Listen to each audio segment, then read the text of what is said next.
Hello again, friends, and we are going to be making baked carrots, another very exciting, easy to make recipe and delicious.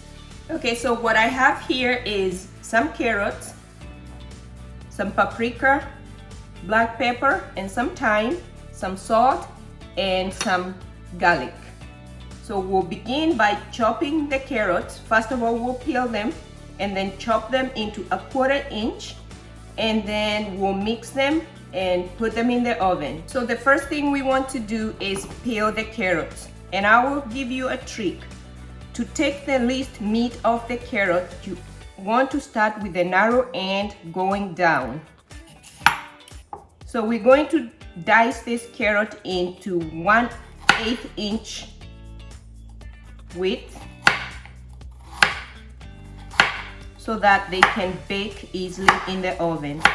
So after you finish dicing the carrots, you want to use 2 cloves of garlic and mince them pretty good.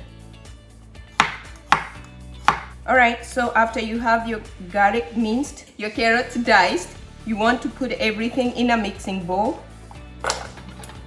And then you want to put your paprika, your black pepper,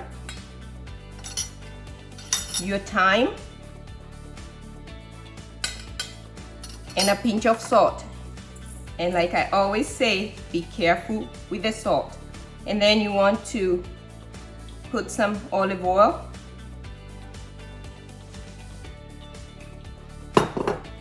and mix it really nicely with your hands.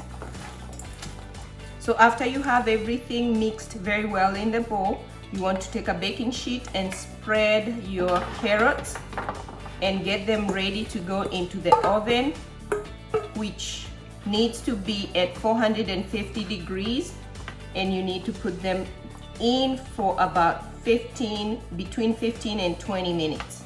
So here I have our carrots that are ready to go in the oven that has been heated to 450 degrees, and they will be there for 15 to 20 minutes.